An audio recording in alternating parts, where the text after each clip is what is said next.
kembali lagi di channel YouTube IKPTK Kaltara Official. Kali ini kita bakalan mewawancarai salah satu senior kita. Beliau adalah Purna Praja STPDN Angkatan 04. Dan kali ini kalian akan dipandu oleh saya, Para Samia, Purna Wanita Praja Angkatan 19 IPDN.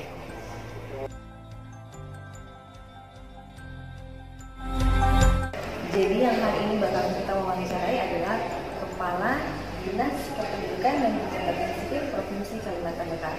Siapa orangnya? Ayo kita lihat.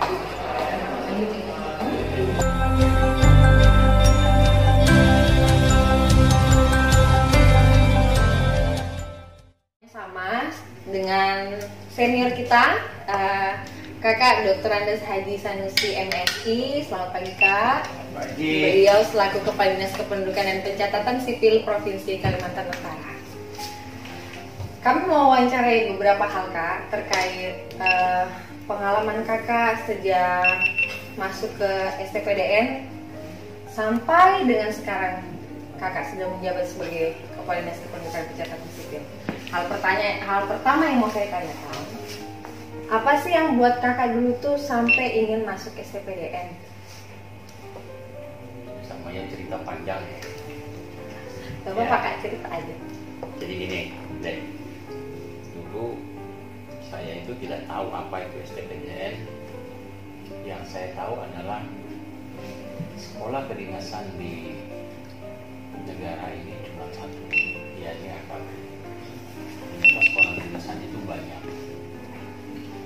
Tapi dalam perjalanannya pada waktu itu ketika 91, saya lulusan 91 SMA dari SMA Desa Tarakan. Saya ingin kuliah terus yang gratis dan saya bisa sekolah di Jawa.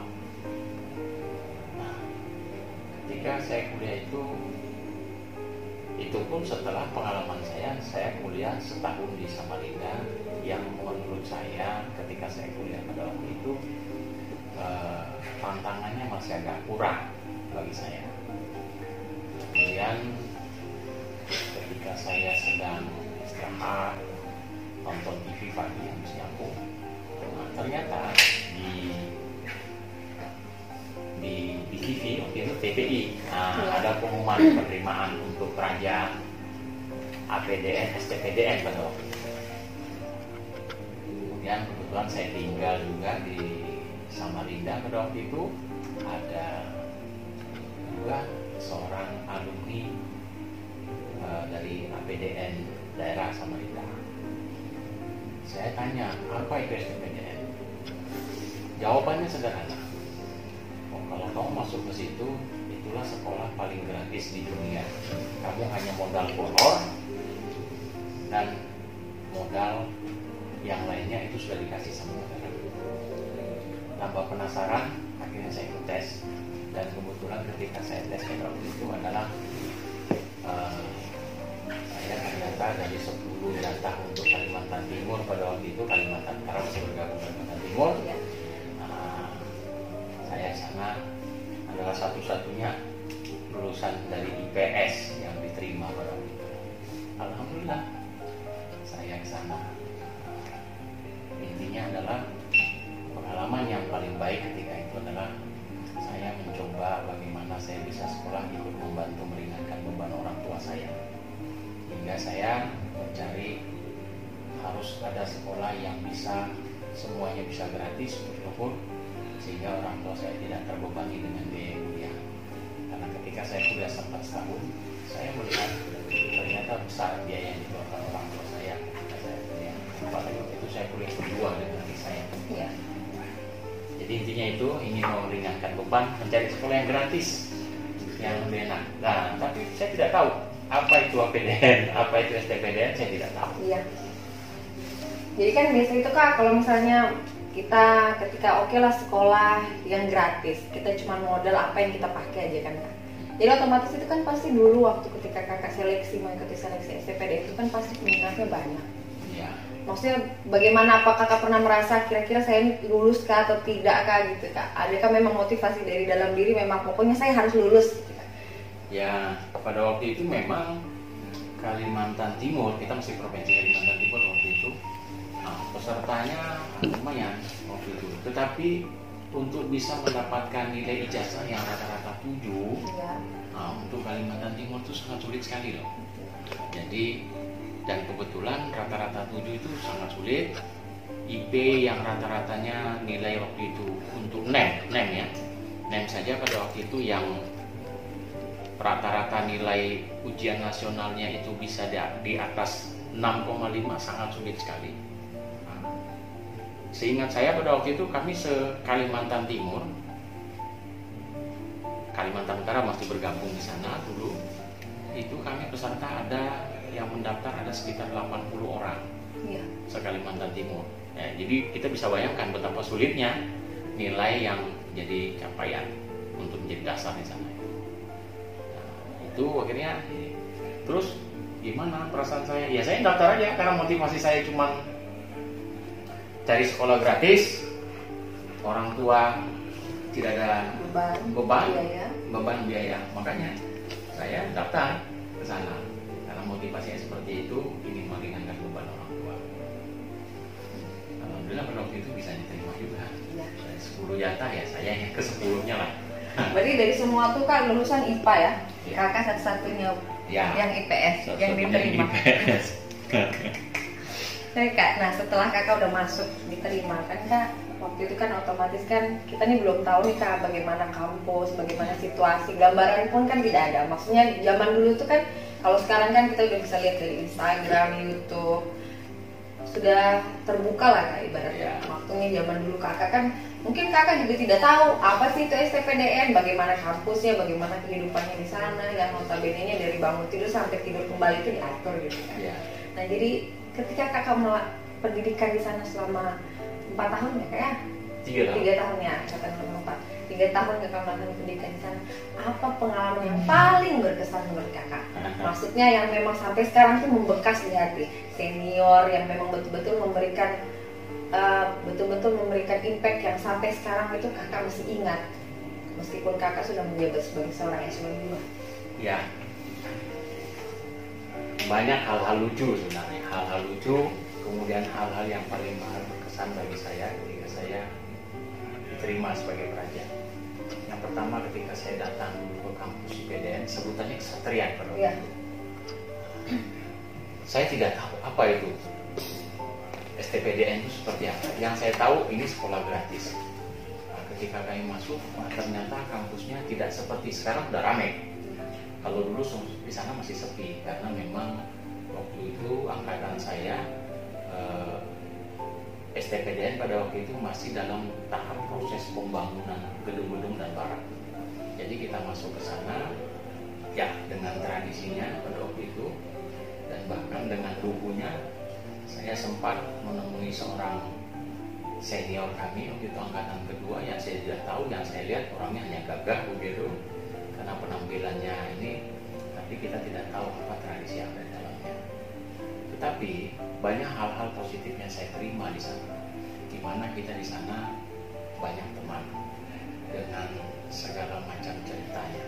Yang kedua, hal-hal lainnya adalah ada kebiasaan-kebiasaan yang sebelumnya ketika kita masih di depan orang tua, masih bersama orang tua atau bersama lingkungan kita, itu banyak kita diajarkan tentang bagaimana kita berkehidupan, menjadi seorang pamong praja, menjadi seorang birokrat, menjadi seorang yang ilmuwan juga mungkin, tapi bukan menjadi ilmuwan sementara, tetapi orang yang mungkin banyak mengerti tentang ilmu pemerintahan.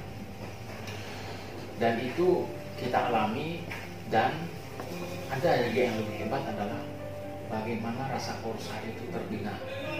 Itu yang paling hebat ketika kita di STPDN. Kenapa? Hanya waktu 4 tahun, tapi kita merasa bahwa teman-teman kita di Indonesia itu seperti saudara kita sendiri. Dan ketika kita berkarir, kita sampai dengan saat ini masih saling komunikasi dan kita saling mengingatkan.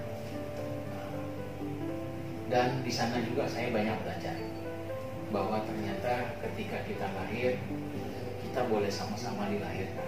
Ketika kita masuk, kita boleh sama-sama masuk sekolahnya. Ketika kita lulus, kita boleh sama-sama lulus.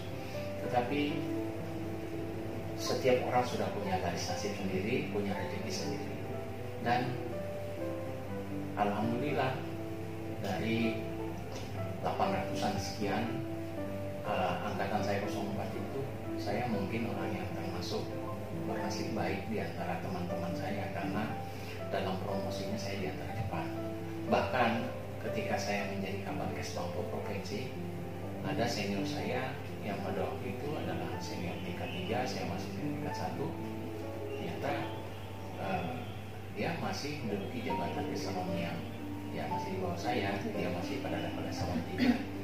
Tetapi sebagai seorang senior, ada hal hebat yang saya dapatkan terus, bahwa ketika dia menjadi seorang senior, dia tidak pernah mengingatkan dan selalu motivasi saya bahwa namanya bekerja baik itu harus seperti apa, tanpa harus lupa akan diri kita bahwa kita juga kelak nanti akan pensiun, kita juga nanti kelak akan kembali ke seperti biasanya ketika kita juga nanti seperti awal-awal sebelumnya.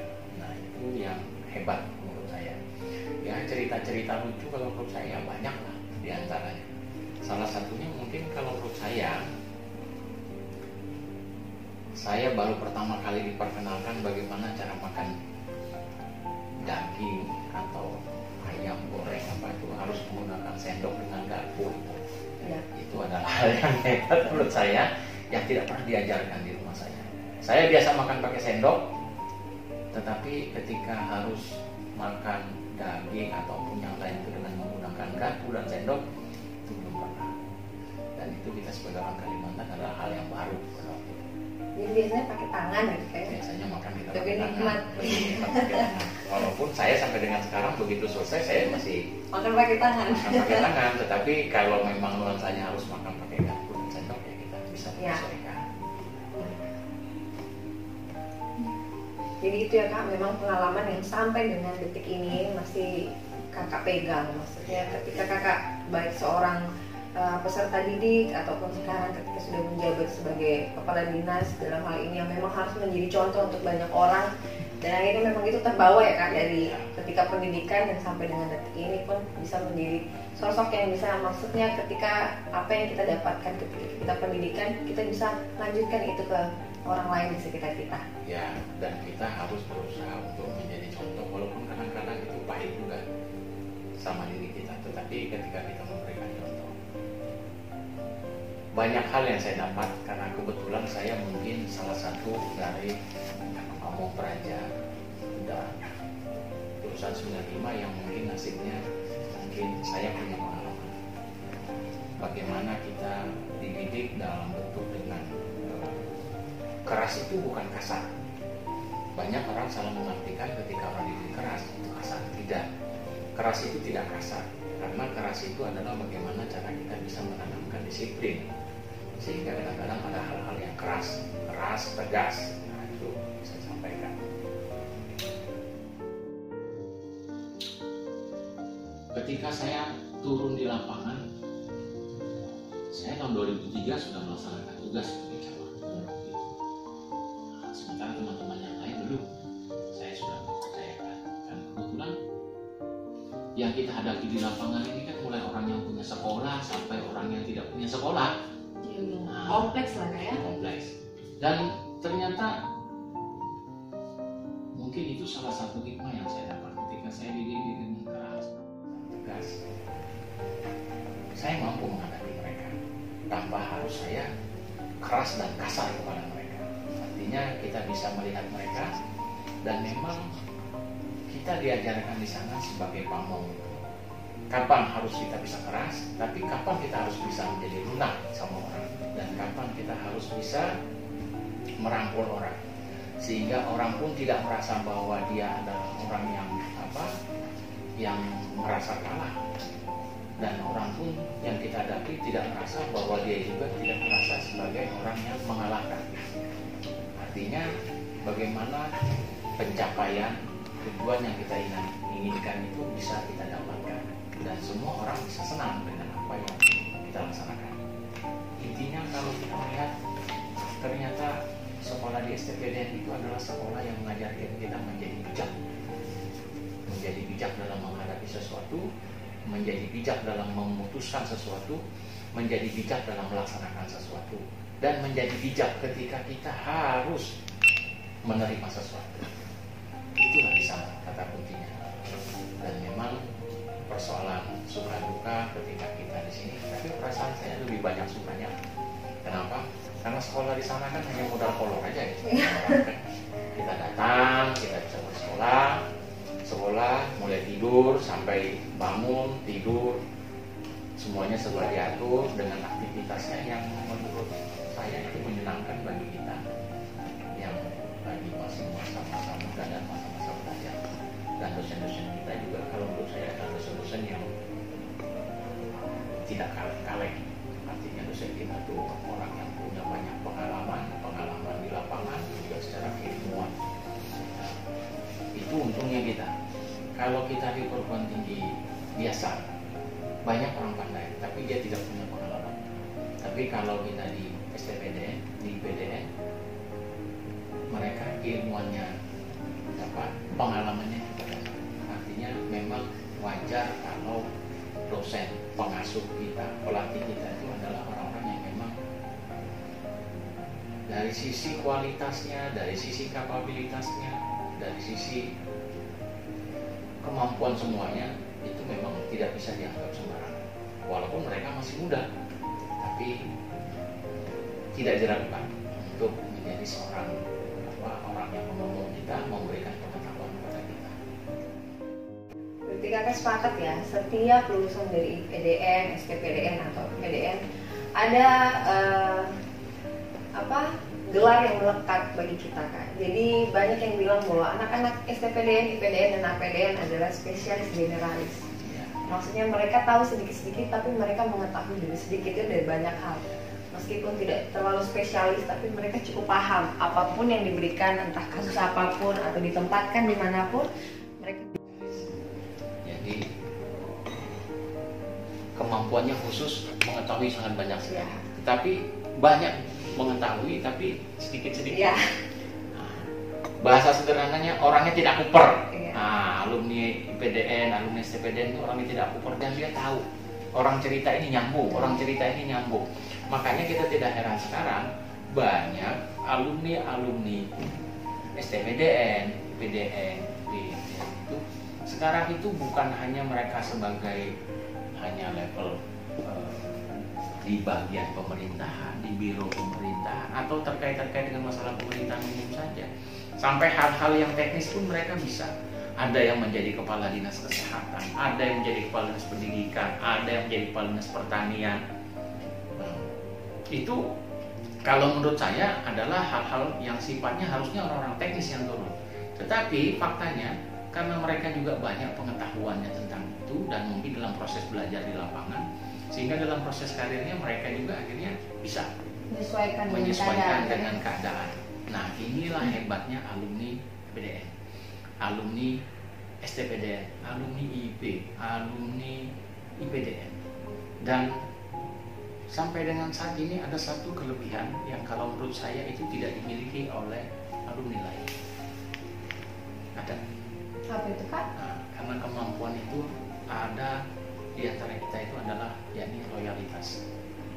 Alumni sekolah Pamong tingkat loyalitasnya itu tidak akan diragukan daripada alumni-alumni lain. Itu satu, itu yang membuat berbeda. Yang kedua adalah saya masih punya prinsip bahwa sejelek-jeleknya alumni sekolah Pamong, karena dia direkrut dengan standar yang memang sudah ditentukan, pasti dia akan lebih baik di antara alumni-alumni lainnya. Tapi ini jangan disangka artikan sebagai sebuah eksklusif, bukan eksklusif, tapi ini adalah sebagai perangsang bagi kita bahwa kita itu harus benar-benar bekerja secara lebih baik di antara yang lainnya. Setelah itu, Kak, yang mau saya tanyakan, ketika kakak sudah melaksanakan pendidikan, ketika semuanya dibayar oleh negara, ibaratnya kala itu kakak cuma modal otak, kemampuan, dan baju yang ada di badan. Semua kan dikasih oleh negara. Setelah itu kakak lulus, kakak lulus dan ditempatkan di tempat yang mungkin tidak kita pernah prediksikan sama sekali. Yang awalnya negara memberikan kita segala sarana prasarana dari tidur sampai kita bangun juga dibiayai, dan tiba-tiba kakak ditempatkan mungkin di daerah yang negara hanya memberikan kakak gaji aja. Apalagi pada zaman dulu kan, waktu kakak lulus ditempatkan mungkin dari sisi transportasi susah, ATM juga mungkin dulu ada tapi terbatas, apalagi jaringan wifi, telepon pun mungkin terbatas. Bagaimana kakak menyikapi itu? Ibaratnya kalau kita dalam kampus kan kita tahu situasi kampus tuh, ketika kita mau apa, ketika kita jam makan ya kita makan, dan ketika kita ditempatkan di daerah yang mungkin warung pun mungkin nggak ada gitu. Jadi bagaimana kakak menyikapi sebagai suka duka sebagai seorang purna praja? Yang jelas sebagai seorang purna praja, satu, karena semuanya sudah diberikan oleh negara, maka ketika kita ditugaskan dimanapun kita tidak boleh menolak. Dan ketika saya menikah dengan istri saya, mohon maaf, akan menikah dengan istri saya, satu yang saya sampaikan sama istri saya adalah seorang purna praja. Artinya orang yang sudah pernah merasakan status sebagai praja dengan segala fasilitas yang negara berikan kepada saya, plus minusnya, maka saya tidak akan pernah menolak. Jadi ketika saya ditugaskan dimanapun, istri saya sudah maklum bahwa saya harus siap ditempatkan di mana saya. Saya pernah ditugaskan, awal penugasan saya sebenarnya saya merasa bersyukur ketika saya ditugaskan. Saya tugas di kabupaten, kemudian tugas di kecamatan ketika saya masih di kabupaten sebelum provinsi. Saya sering tugas ke lapangan. Dan ketika saya ditugaskan di lapangan juga saya merasakan suka dukanya bagaimana kita tidak dengan keterbatasan dari pemerintah daerah yang menugaskan kita, sementara kita ada target tugas yang harus kita clearkan. Nah, itu saya sempat rasakan bagaimana rasanya kita hidup di kampung orang dengan kita tidak punya keluarga, kemudian dengan fasilitas yang terbatas. Waktu itu, mohon maaf saya istilahkan itu dengan istilah jin buang anak ketika saya ditugaskan. Kalau sekarang sudah terbuka lah. Ya. Tapi ketika kami dulu ditugaskan, memang tuh yang tempat-tempat yang sepi yang tidak ada akses. Tidak ada peminatnya juga ya kak? Tidak ada. Orang pun tidak akan mau juga karena bukan apa. Mohon maaf, kadang-kadang saya tapi ini jangan sampai jadi polemik. Banyak putra daerah yang ketika dia sudah bersekolah, ketika dia disuruh kembali ke tempatnya sendiri, ke kampungnya sendiri, tidak mau. Karena dia sudah tahu memang keterbatasan itu susah. Tetapi namanya kita ditugaskan, ya kita harus punya kreasi bagaimana kita bisa betah di situ, bagaimana kita bisa survive di situ, bagaimana kita bisa berkolaborasi dengan lingkungan di sekitarnya. Nah, itu saya lakukan. Bagaimana kita bisa, alhamdulillah deh, saya ada pengalaman ketika itu saya ditugaskan. Waktu itu APBD dari saya dari Nunukan, APBD Kabupaten Nunukan pada waktu itu masih kecil. Dan ketika saya ditugaskan melaksanakan tugas sebagai camat pada waktu itu, tempatnya sangat terbatas sekali, kantongnya belum ada, fasilitas lainnya belum ada. Saya hanya ditugaskan, ya modalnya hanya modal stempel saja dan rencana. Akhirnya saya masuk di sana, saya akhirnya bisa, menyesuaikan, dan alhamdulillah sekarang kecamatan yang pernah saya ditugaskan di sana itu sekarang sudah ramai karena pada waktu itu akses kita buka. Iya. Saya paksa pihak-pihak yang ada di sana untuk bisa membuka jalan. Nah, konsekuensinya kita juga harus tegas di sana dan masyarakat di sana akhirnya senang. Makanya mohon maaf sampai sekarang kadang-kadang ada macam dagelan ya. Jadi saya mohon maaf, saya ditugaskan di Kecamatan Sumupu pertama. Jadi kalau orang Sumupu ditanya camat Sumupu siapa, mereka selalu bilang camatnya adalah Sanusi. Tuh, yang sekarang itu itu penggantinya saja. Berarti memang masih membekas ya kak? Masih membekas. Apa yang kakak tinggalkan itu sampai sekarang pun mereka bisa nikmati. Iya. Baik kak. Nah ini lagi nih kak, sekarang kan lagi pembukaan sekolah kedinasan nih. Dan kalau kita baca di artikel itu kan ternyata IPDN berada di urutan pertama dibandingkan dengan sekolah kedinasan yang lainnya. Iya. otomatis kan banyak yang mungkin sama seperti kakak, sama seperti saya, yang memang mereka mungkin pada saat ini mereka hanya melihat dari internet aja. Kan biasanya lihat yang baik-baiknya, mereka belum tahu bagaimana situasi di dalam. Nah, sebagai seorang senior, Kak, kira-kira apa pesan untuk adik-adik yang akan melanjutkan ke tahap seleksi yang berikutnya? Karena kan ibaratnya ketika kita masuk ke dalam IPDN, IPDN sekarang Kak ya, ibaratnya masa muda kita itu terambil sudah Kak. Kita tidak akan bisa menyamakan antara kita dengan anak kuliahan di luar sana. Mungkin di luar sana mereka masih bisa senang-senang, nongkrong, sesuka hati mereka saja. Sementara karena kita sudah dibiayai oleh negara, konsekuensinya maka apa yang sudah negara atur untuk kamu wajib untuk laksanakan. Meskipun pada akhirnya nanti semua kembali lagi, tapi tetap kan IPDN sudah jelas masa depannya kan Kak. Kira-kira menurut Kakak apa pesan-pesan untuk adik-adik yang sedang akan berjuang untuk bisa masuk ke keluarga besar kita? Ini dan ini kan pasti nanti bakalan ditonton nih Kak, jadi setidaknya bisa menjadi motivasi tersendiri untuk mereka. Saya hanya menyampaikan dan mengingatkan kepada adik sekalian yang ingin berminat untuk mendaftar sebagai peraja IPDN nantinya. Yang pertama, kalau memang kita sudah bulatkan niat untuk mengikuti pendidikan dan bersekolah di IPDN, maka mulai sekarang persiapkan diri kita. Fisik, otomatis kesehatan, yang kedua belajar, dan yang ketiga, dan itu yang paling penting, jangan lupa sama di atas, sama Tuhan. Berdoalah dan selalu ikhtiar, jaga kesehatan, jangan sampai nanti, karena di sana itu kegiatan kita full, sebagai yang disampaikan tadi, mulai dari sebelum tidur sampai bangun tidur. Artinya kegiatan itu sudah memang dijadwal rutin selama 24 jam, dan itu kita lakukan rutinitas itu selama 4 tahun kurang lebih, insya Allah. Nah, tetapi ada hal yang hebat nantinya kalau menurut saya adalah tidak semua orang bisa masuk IPDN. Yang kedua, tidak semua orang bisa diwisuda oleh menteri. Yang ketiga, tidak semua orang bisa dilantik semua oleh seorang presiden. Karena lulusan dari PDN sudah pasti nanti ketika dikukuhkan menjadi peraja, tradisinya dilaksanakan oleh